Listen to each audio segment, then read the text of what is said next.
Kita tetap berdiri untuk membaca firman Tuhan yang menjadi dasar khotbah hari ini, Yohanes pasal yang ke-14. Kita baca ayat 15 sampai ayat 27. Demikian firman Tuhan. Jikalau kamu mengasihi aku, kamu akan menuruti segala perintahku. Aku akan minta kepada Bapa dan Dia akan memberikan kepadamu seorang penolong yang lain supaya Ia menyertai kamu selama-lamanya, yaitu Roh kebenaran. Dunia tidak dapat menerima Dia sebab dunia tidak melihat Dia dan tidak mengenal Dia, tetapi kamu mengenal Dia sebab Ia menyertai kamu dan akan diam di dalam kamu. Aku tidak akan meninggalkan kamu sebagai yatim piatu. Aku datang kembali kepadamu. Tinggal sesaat lagi dan dunia tidak akan melihat aku lagi, tetapi kamu melihat aku sebab aku hidup dan kamu pun akan hidup. Pada waktu itulah kamu akan tahu bahwa aku di dalam Bapa-Ku dan kamu di dalam aku dan aku di dalam kamu. Barang siapa memegang perintahku dan melakukannya, dialah yang mengasihi aku. Barang siapa mengasihi aku, ia akan dikasihi oleh Bapa-Ku dan aku pun akan mengasihi dia dan akan menyatakan diriku kepadanya. Yudas yang bukan Iskariot berkata kepadanya, Tuhan, apakah sebabnya maka engkau hendak menyatakan dirimu kepada kami dan bukan kepada dunia? Jawab Yesus, jika seorang mengasihi aku, ia akan menuruti firman-Ku dan Bapa-Ku akan mengasihi Bapa-Ku akan mengasihi dia. Dan kami akan datang kepadanya dan diam bersama-sama dengan dia. Barang siapa tidak mengasihi aku, ia tidak menuruti firman-Ku. Dan firman yang kamu dengar itu bukanlah daripadaku, melainkan dari Bapa yang mengutus aku. Semuanya ini kukatakan kepadamu selagi aku berada bersama-sama dengan kamu. Tetapi penghibur, yaitu Roh Kudus, yang akan diutus oleh Bapa dalam namaku, dialah yang akan mengajarkan segala sesuatu kepadamu dan akan mengingatkan kamu akan semua yang telah kukatakan kepadamu. Damai sejahtera kutinggalkan bagimu. Damai sejahtera-Ku kuberikan kepadamu. Dan apa yang kuberikan tidak seperti yang diberikan oleh dunia kepadamu. Janganlah gelisah dan gentar hatimu. Silakan duduk jemaat sekalian, demikian jauh pembacaan firman Tuhan. Ayat-ayat yang kita baca terlalu padat untuk dibahas di dalam satu khotbah. Itu sebab hari ini kita akan melihat hanya satu hal saja, yaitu peran Roh Kudus sebagai advocate, penasihat kita. Kalau Anda baru mengikuti ibadah hari ini, kita sedang berada di tengah-tengah seri yang cukup panjang dari sejak tahun lalu di dalam Injil Yohanes, seri khotbah eksposisi yang berjudul Come and See Jesus. Dan kita sampai di dalam satu bagian yang sangat-sangat penting, yaitu di Upper Room Discourse, percakapan perjamuan malam terakhir Yesus dengan hanya murid-muridnya. Dan tidak ada orang lain di sana, di ruangan atas sebelum Yesus naik ke atas kayu salib. Dan setiap kali saudara ada orang yang memberikan wejangan terakhir, perkataan-perkataan terakhir sebelum dia meninggal, maka perkataan itu adalah perkataan-perkataan yang pastinya sangat penting. Apalagi ini diberikan kepada murid-muridnya oleh Sang Juru Selamat dunia. Itu sebabnya kita menghampiri teks ini dengan sangat hormat, dengan sangat rindu dapat diubahkan olehnya. Mari kita melihat tiga hal saudara tentang pekerjaan Roh Kudus sebagai penasehat kita. Yang pertama saudara, kenapa kita membutuhkan advocate? Kenapa kita membutuhkan seorang penasehat? Karena murid-muridnya dalam konteks itu sedang ketakutan. Mereka sedang khawatir saudara. Itu sebabnya Yesus bilang, bukan tadi di ayat yang kita sudah baca, ayat yang ke-27, janganlah gelisah hatimu, janganlah gentar hatimu. Let not your hearts be troubled, neither let them be afraid. Ini diulang dari pasal 14 ayat yang pertama. Jadi dua kali Yesus bilang, berarti murid-muridnya benar-benar takut. Kenapa saudara? Karena guru mereka akan pergi. Guru mereka akan disalibkan. Yesus sudah bilang 3 kali, memprediksi kematiannya di atas kayu salib Roma yang sangat-sangat kasar dan kejam itu. Itu sebabnya mereka bingung, bagaimana, apa yang akan terjadi dengan kami? Itu sebabnya Yesus bilang, janganlah gelisah, janganlah gentar hatimu. Aku pergi, tapi aku akan memberikan kepadamu seorang penolong, seorang penghibur, seorang penasehat yang lain. Saudara, hari ini saya ingin tanya, mungkin Anda tidak mengalami apa yang dialami oleh murid-murid Yesus.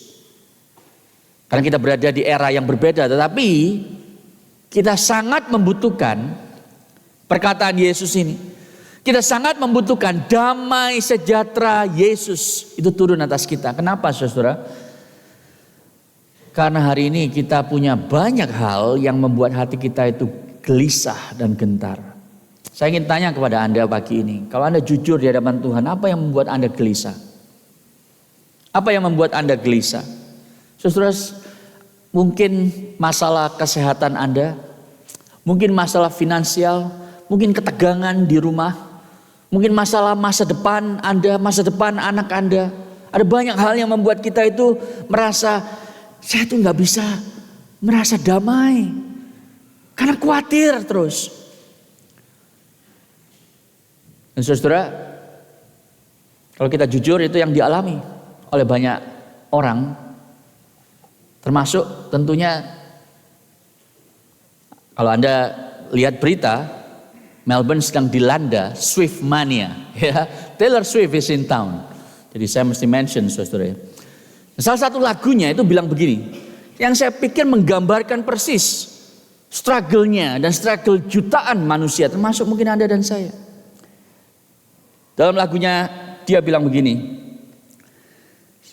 ada sesuatu dalam diri saya yang tidak pas, does not fit into this perfect world.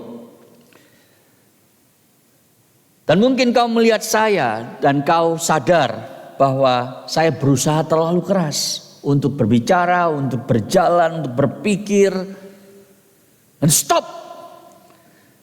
Setiap kali kamu ingin saya untuk membengkokkan prinsip hidup saya selalu membiarkan kau melakukan itu. Membiarkan kau menjadikan saya siapa yang kau maui. Tetapi sekarang saya ingin berbeda. I am flying free. It's my turn to be me. Giliranku untuk menjadi siapa saya apa adanya, tidak peduli dengan apa yang kau katakan. Itu yang ditulis dalam lirik lagunya. Pertanyaan saya saudara kepada Taylor Swift dan banyak dari kita adalah, benarkah kita bisa berkata kepada semua orang yang punya ekspektasi terhadap kita, stop, sekarang saya tidak peduli lagi apa yang kau katakan. Saya mau jadi diri saya, sekehendak hati saya.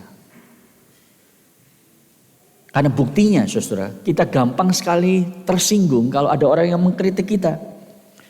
Kita itu marah kalau ada orang yang menghina kita.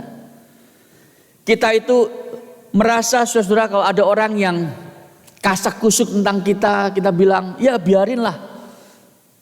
Anjing menggonggong apa? Nggak tahu ya peribahasanya, kafilah berlalu gitu ya. Tapi mungkin pada waktu malam Anda merenung-renung lagi, mungkin apa yang dia bilang sebenarnya benar loh tentang diri saya. Bahkan sebetulnya kalau dia tahu saya lebih gila, lebih jahat, lebih jelek daripada apa yang dia katakan. Saudara, kita semua itu bergumul dengan keinginan untuk menjadi sempurna, seperti yang tadi saya katakan dalam UCT Catechism. Kita ingin tampil prima di depan orang lain. Itu sebabnya pada waktu kita gagal, kita merasa dihakimi oleh orang lain, saudara. Kenapa? Karena di hati nurani kita ini, kalau Anda mau cermati, ada semacam ruang pengadilan. Ruang pengadilan yang membuat kita merasa sebagai terdakwa. Itu yang kita rasakan, dan Alkitab juga mengatakan dan mengajarkan itu.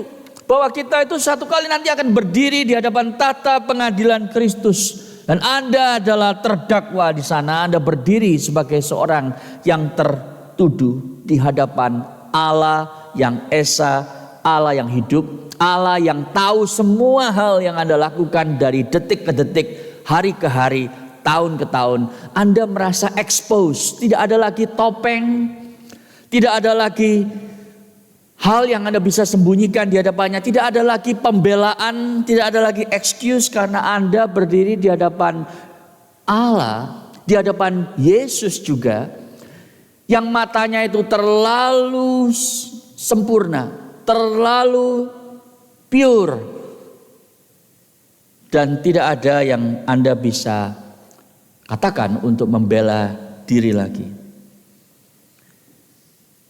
Jadi saudara, Alkitab mengajarkan itu, hati kita tahu bahwa kita itu merasa ingin sempurna, itu sebab kita merasa marah pada waktu ada orang yang menghina kita, mengkritik kita. Apa yang kita lakukan? Kita seringkali apa yang disebut Paul Tripp sebagai orang yang selalu mengandalkan inner defense lawyer. Saudara, Anda tahu ya pengacara ya, penasihat hukum atau pengacara itu. Setiap diri kita itu punya di dalam diri kita itu pengacara, saudara. Anda sadar nggak itu? Pengacara ini hidup berkeliaran di dalam diri kita, dalam hati kita. Jadi pada waktu ada orang yang menghina kita, dia langsung berdiri dan berkata, jangan diem aja, bela diri lu, kasih tahu dia siapa lu. Itu yang dia lakukan, saudara. Dia membuat argumen-argumen untuk menciptakan alasan-alasan supaya Anda tidak dihina. Sehingga setiap kali ada orang yang mau menegur Anda dalam kasih, maka saudara, inner defense lawyer ini, pengacara, penasihat hukum dalam diri kita, lalu berkata, tidak, jangan terima itu. Memang dia siapa? Dia bilang begitu. Beberapa hal yang dikatakan oleh defense lawyer dalam diri kita ini seperti berikut, saudara. Ya, kamu kan bersikap begitu bukan karena karaktermu yang jelek, tapi karena orangnya yang memang tidak berpengertian. Itu yang dikatakan oleh defense lawyer, saudara. Dia bilang lagi kepada Anda, kalau saja orang itu lebih baik bersikap kepadamu, pasti kamu tidak akan tersinggung, apalagi marah. Apalagi yang dikatakan, ya jelas kamu sedang bad mood karena cuaca di Melbourne itu naik turun, panas dingin, hujan, hailstorm dan seterusnya gitu ya. Mati lampu lagi. Ya pantas kamu uring-uringan. Wajar dong. Itu yang dikatakan oleh inner defense lawyer kita. Ini bukan masalah karaktermu jelek, tapi kamu karena kurang tidur semalam. Nah, saudara, suara-suara ini membuat kita merasa diri selalu benar, sehingga kita merasa tidak perlu belas kasihan Tuhan, kita tidak perlu bertobat, kita tidak perlu berubah. Kita hanya perlu diselamatkan dari orang-orang yang brengsek di sekitar kita, yang selalu menuduh dan menghina kita. Nah, kalau Anda itu suami istri, hari ini suami dan istri yang sudah menikah bertahun-tahun, ini tips yang diberikan oleh Paul Tripp karena dia adalah seorang konselor keluarga. Dia bilang begini, saudara, kalau Anda ingin keluarga yang harmonis, yang langgeng, hal pertama yang Anda harus lakukan adalah pecat lawyer dalam hatimu itu. Malah mungkin Anda tidak punya hanya satu lawyer, tapi banyak. Seluruh law firm itu practice law within you. Pecat mereka semua, supaya engkau tidak lagi membela diri, tidak merasa diri selalu benar, dan tidak pernah bisa ditegur, tidak pernah bisa diperbaiki, karena selalu punya excuse dan argumen. Seakan-akan Anda itu lebih baik dari orang lain, dan Tuhan berutang kepada Anda karena Anda selalu rajin ke gereja, rajin pelayanan, rajin memberikan persembahan dan seterusnya. Tuhan utang dan harus mengkabulkan doa Anda. Apa yang Anda lakukan adalah Anda menjadi defense lawyer di hadapan tahta pengadilan Allah yang suci dan maha tahu itu. Anda bilang, oh ya, saya sudah menjadi orang Kristen yang baik kok. Saya sudah pelayanan, saya sudah menjadi ayah yang baik, menjadi ibu yang baik, saya punya karir yang baik. Saya melakukan apa yang decent person lakukan. Kurang apa lagi? Masalahnya, saudara, begitu semua hal yang baik itu hilang, pekerjaan Anda hilang, keluarga Anda mengalami ketegangan dan konflik, maka hidup Anda akan runtuh. Kenapa? Karena Anda mengandalkan penasehat hukum dalam diri Anda itu sendiri.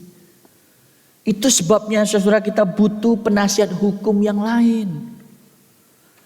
Dan di dalam bagian inilah Yesus mengatakan bahwa aku akan pergi, tapi aku akan memberikan kepadamu seorang penolong yang lain.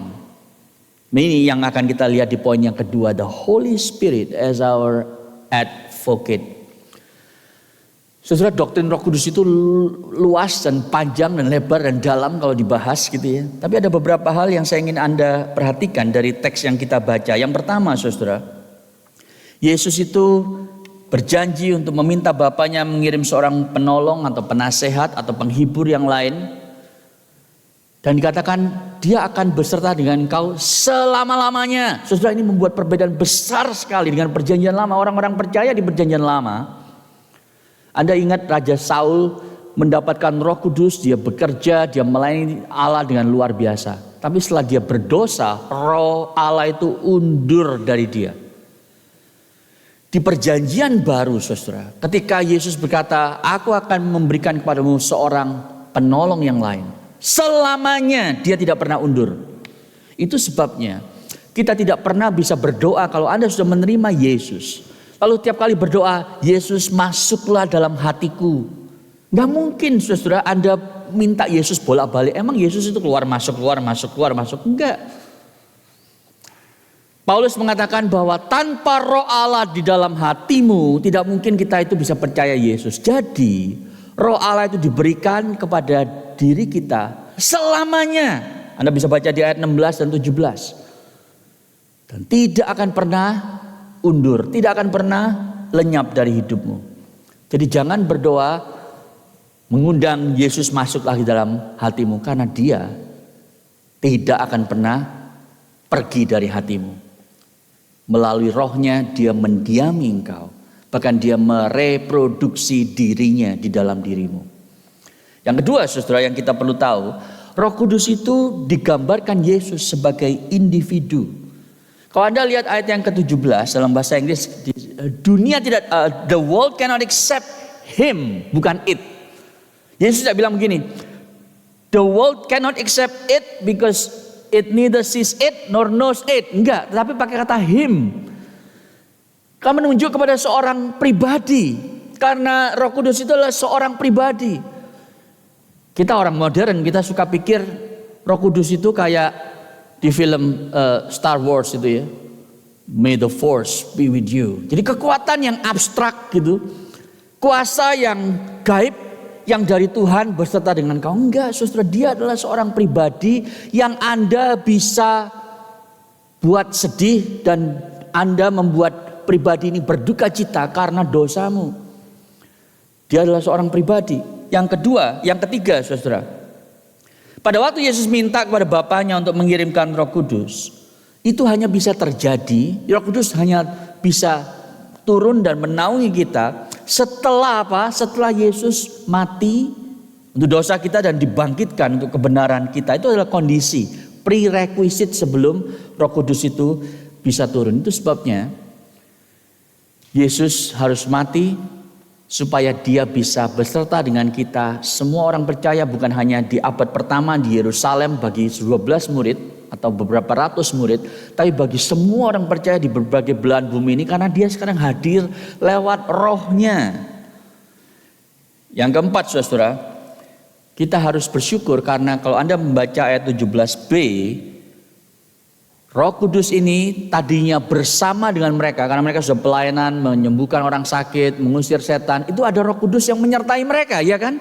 Tapi sekarang bedanya apa? Roh Kudus itu akan diutus untuk berdiam bukan hanya bersama mereka, tapi di dalam diri mereka. Ini satu hal yang luar biasa. Orang Kristen memiliki Allah di dalam dirinya karena ada rohnya, ada roh Allah yang berdiam di dalam diri kita. It's amazing, saudara. 24/7, ya, setiap hari 24 jam sehari.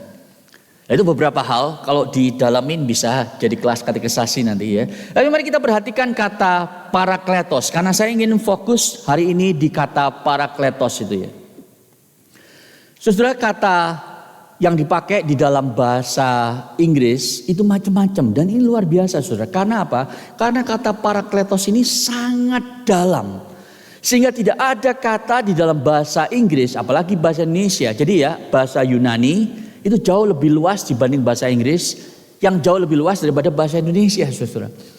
Dalam bahasa Indonesia dipakai kata penolong, ESV helper. Tetapi dalam Alkitab translation yang lain ada kata advocate, ada kata counselor, ada kata comforter, ada kata companion. Kenapa, saudara? Kenapa para translator ini tidak bisa sepakat? Karena kata ini begitu kaya, begitu rich, sehingga tidak ada satu kata pun yang bisa mewakili arti daripada parakletos. Yang satu terlalu dalam, yang satu terlalu lembut, yang satu terlalu ringan. Misalnya, saudara, kata penolong. Aku akan memberikan padamu penolong yang sepadan. Kalau Anda dari Indonesia, yang ada di pikiran kita apa? Oh, kayak pembantu di rumah. Berarti Roh Kudus itu kayak si Bibi. Kalau aku suruh sambal dong, buat lagi. Kali ini banyakkan ya cabenya biar pedes gitu ya. Terus dia langsung buatin cabai dan sambal buat kita. Nah, Roh Kudus kayak begitu. Roh Kudus, tolong dong, saya mau interview nih. Supaya aku lancar ngomongnya, enggak gitu. Nah, kita suruh dia melakukan segala sesuatu sesuai kehendak kita. Itu yang di pikiran kita pada waktu kita mendengar kata penolong. Jadi saudara, kalau kita mau memahami pelayanan Roh Kudus dengan baik, kita harus memahami arti kata parakletos itu dengan akurat. Ini yang saya ingin ajak Anda untuk pikirkan pagi hari ini. Parakletos itu dari dua kata, para dan kaleo. Ya, para itu artinya di samping, di samping. Kaleo itu artinya dipanggil. Artinya berbicara, menyampaikan sesuatu. Itu artinya. Jadi, parakletos adalah seorang pribadi yang dipanggil untuk berdiri di sampingmu dan mengatakan sesuatu. Dia bukan di depan, dia bukan di belakang, tapi di samping. Dan di dalam secular Greek, Yunani sekuler ya, bukan di zaman biblical, tetapi secular Greek, parakletos itu artinya legal assistant. Jadi konteksnya konteks hukum memang. Dia seperti paralegal yang menolong penasihat hukum untuk melakukan pekerjaannya. Itu sebab kata yang paling baik dari pilihan kata itu yang disetujui oleh banyak komentator. Nah, saya juga ikut setuju, saudara, adalah advocate. Advocate itu yang paling pas, karena itu menggambarkan seorang penasehat hukum. Penasehat hukum yang mewakili Anda pada waktu Anda itu kena kasus. Pada waktu Anda tidak tahu mesti gimana, gitu ya.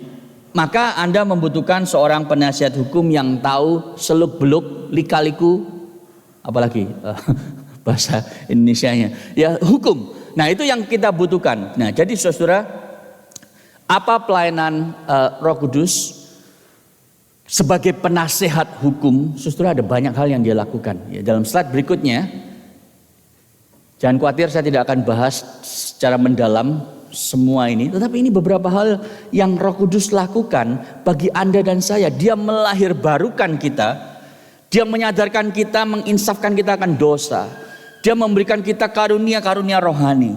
Dia mengingatkan kita bahwa kita ini adalah anak Allah.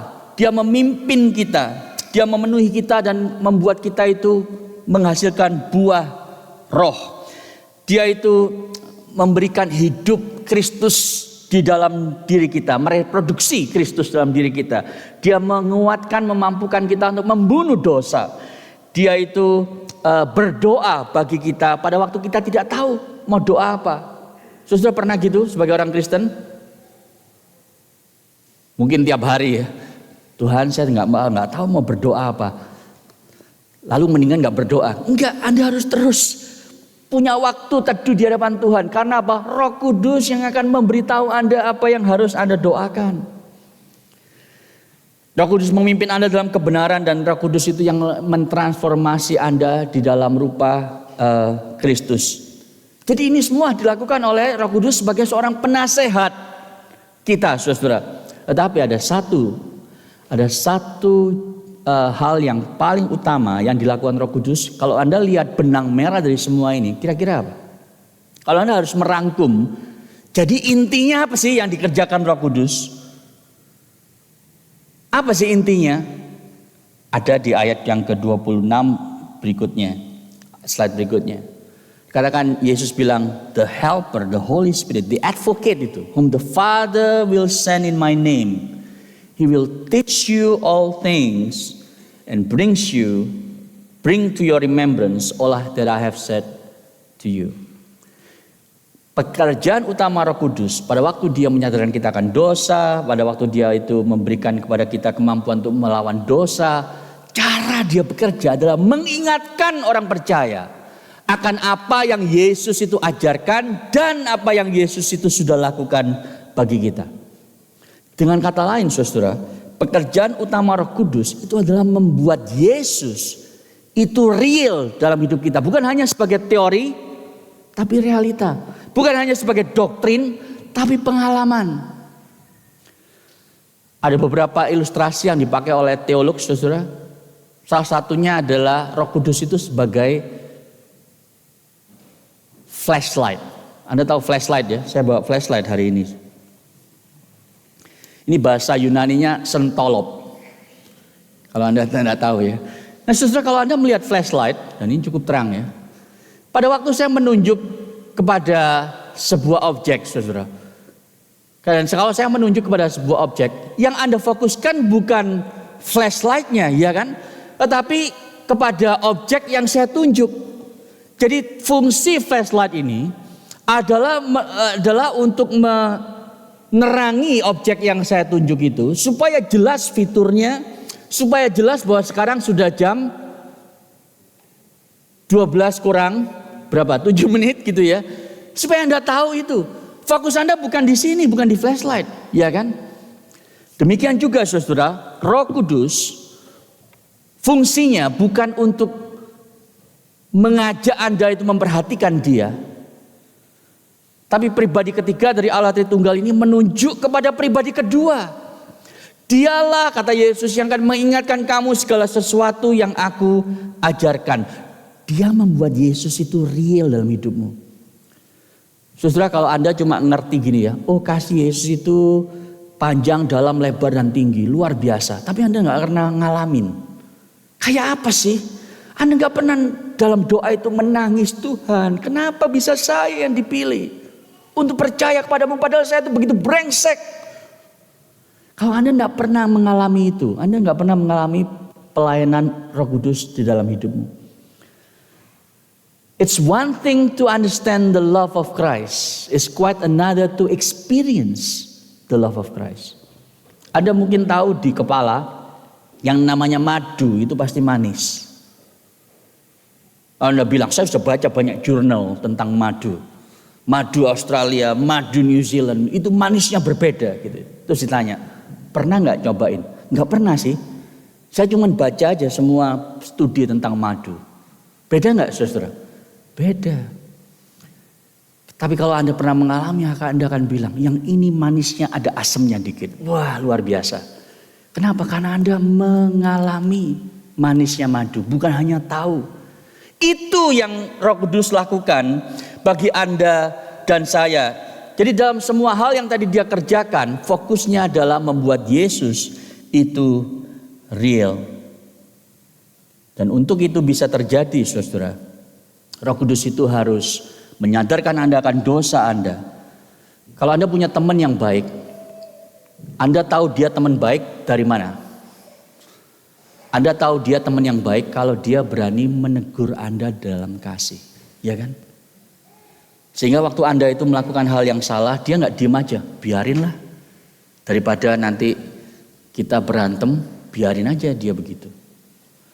No, sahabat yang baik, dia akan bilang, lu goblok banget.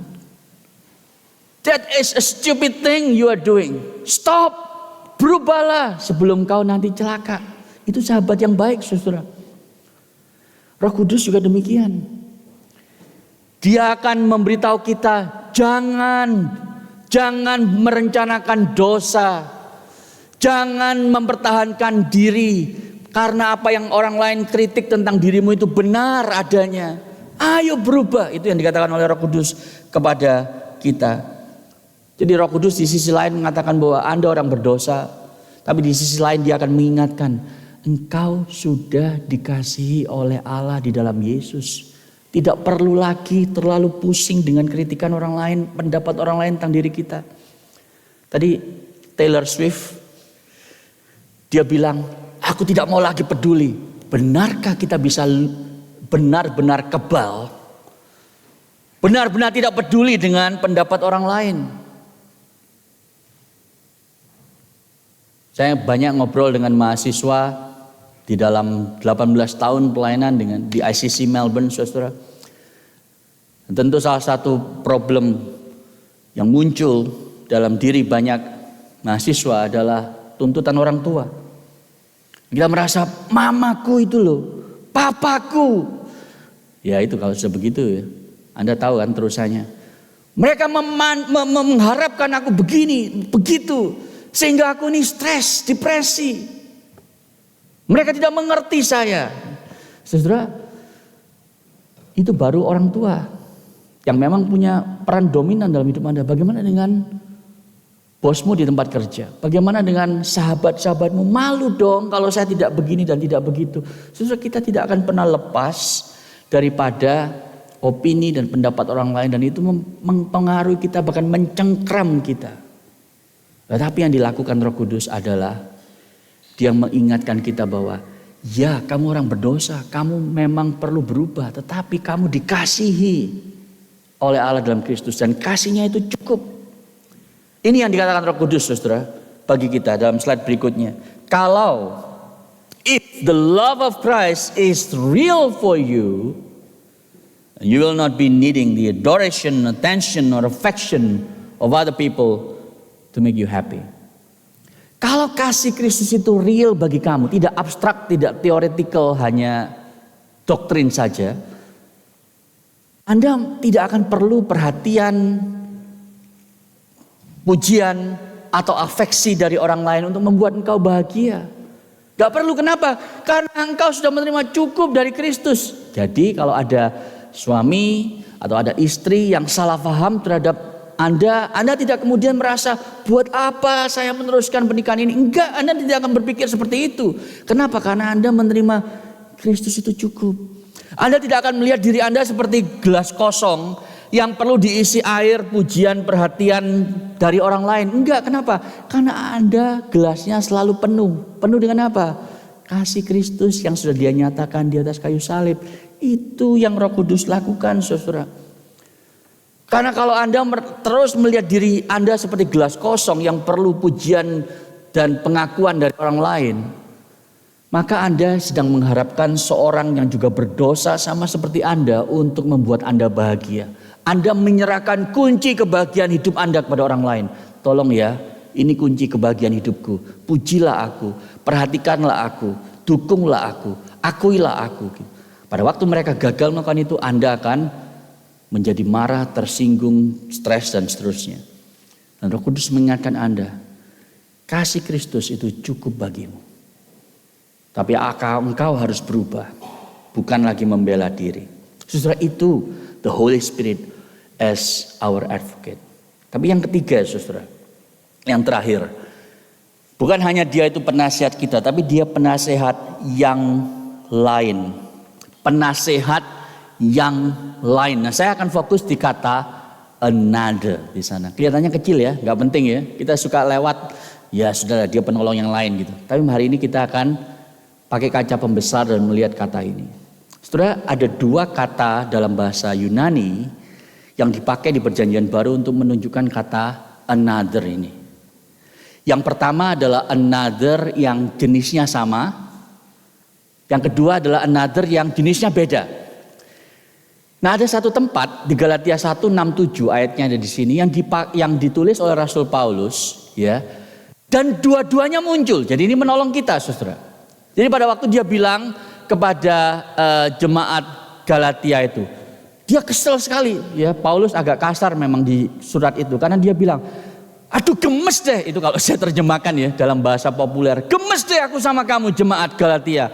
Kamu begitu cepat berbalik dari Injil yang berbeda. Dia pakai kata heteros. Padahal itu bukan sama sekali bukan Injil yang sama. Nah, kata alos yang dipakai. Nah, yang kedua itu ya, itu adalah sama, another, ya berbeda di dalam jenis yang sama. Itu maksudnya.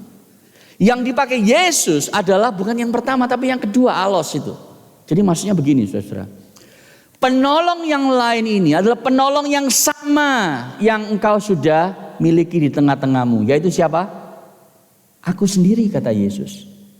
Kira-kira begitu. Engkau sudah memiliki seorang penasehat, yaitu aku. Sekarang aku akan pergi, aku akan memberimu penasehat yang lain. Saudara, ini satu hal yang luar biasa. Waktu saya merenungkannya, saudara, ini blows our minds gitu ya, blows my mind. Kenapa? Karena begini, Yesus itu pada waktu dia melayani di dunia, dia adalah penasehat yang melayani di dunia bagi para murid-muridnya dan orang-orang yang dia layani.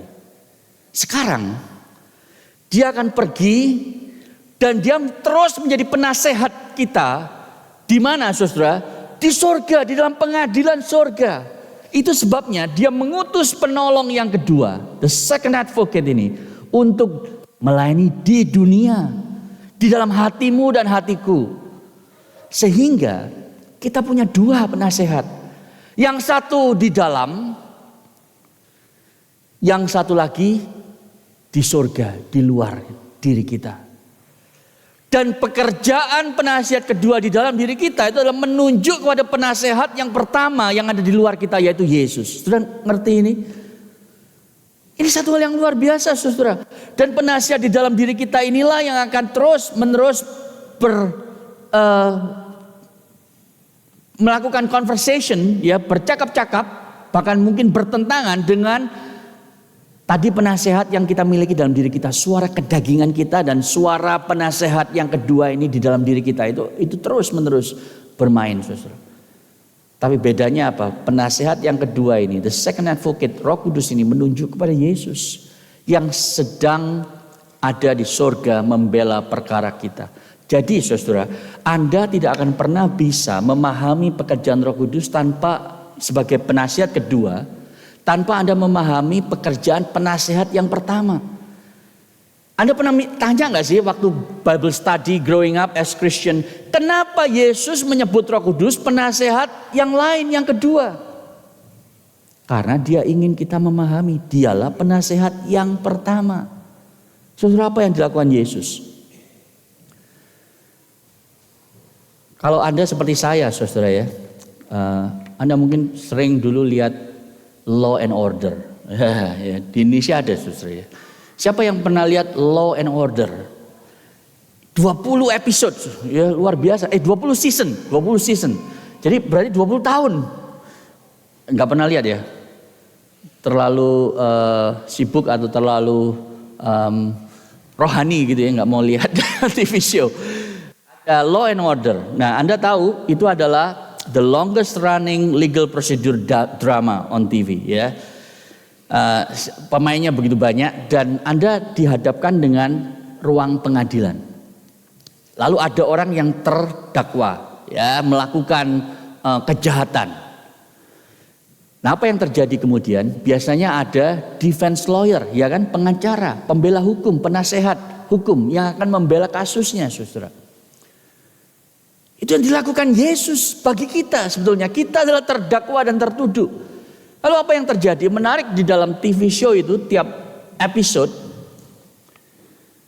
si terdakwa itu betul-betul pasrah dengan kemampuan pembela hukum ini. Ya kan? Kalau dia itu sangat teliti dan tajam berpikirnya, maka dia juga dianggap teliti dan tajam. Dia nggak boleh ngomong, saudara. Dia diem aja. Tapi kalau penasihat hukumnya ini ceroboh dan males, nggak cari data, dia juga dianggap males dan ceroboh. Jadi Kegagalan penasihat hukum ini adalah kegagalan si terdakwa. Keberhasilannya adalah keberhasilan si terdakwa, betul nggak? Kalau dia menang berargumentasi, maka terdakwa akan menang. Kalau dia kalah, maka dia juga kalah. Jadi ada satu hal yang sangat melekat, saudara. Dan itu yang Yesus lakukan di hadapan Allah Bapa pada waktu Anda itu menjadi terdakwa karena berdosa lagi. Saudara, saya beritahu begini ya. Kita banyak sekali melakukan dosa bagi Tuhan meskipun sudah Kristen. Sadarkah Anda pada waktu Anda berdosa, setelah Anda jatuh dalam dosa, nipu pajak, tidak jujur sama teman, apapun itu dosanya, Anda bisa pilih ragam dosa karena kreativitas hati kita yang begitu licik, itu begitu banyak. Apa yang kemudian terjadi di dalam heavenly courtroom itu? Ruangan pengadilan surgawi yang kita tidak pernah lihat, apa yang terjadi? Saudara, banyak orang Kristen termasuk saya dulu itu membayangkan yang terjadi begini. Yesus akan bilang kepada Allah Bapanya. Dia akan bilang, "Bapa, aku melihat anakmu ini senjaya berdosa lagi. Tapi aku sudah mati baginya memang. Tapi dia ini ya maklumlah. Dia memang masih manusia. Jadi tolong Bapak, kasih dia kesempatan lagi. Mungkin dia itu punya midlife crisis gitu ya. Mungkin dia itu have a bad week. Mungkin di Melbourne itu baru ada outage, ada gempa, ada angin dan hail dan storm dan seterusnya. Ya maklumlah Bapak, ampuni dia sekali lagi." Dulu saya pikir Yesus itu yang dilakukan, saudara. Masalahnya gini, kalau cuman itu yang Yesus katakan, sampai kapan dia bisa tahan melakukan itu terus menerus bagi saya setiap kali saya berdosa? Sampai kapan, saudara? Sampai kapan Allah Bapa itu nggak enek rasanya? Anda tahu enek ya, itu bahasa yang unik memang. NEG. Muak, itu bahasa Indonesianya. Muak karena ya berdosa lagi. Cukup. Itu yang akan terjadi, saudara. Kalau Yesus cuma bilang, "Bapak, kasih kesempatan satu kali aja, ampuni dia." Saudara, bukan itu yang Yesus lakukan. Anda tahu, kan itu yang Yesus lakukan sebagai penasehat kita, sebagai pembela kita di courtroom surgawi itu. Dia tidak bilang begitu, dia bilang begini, saudara. "Bapak, inilah my brothers and sisters yang aku sudah mati baginya. Ya, mereka berdosa lagi.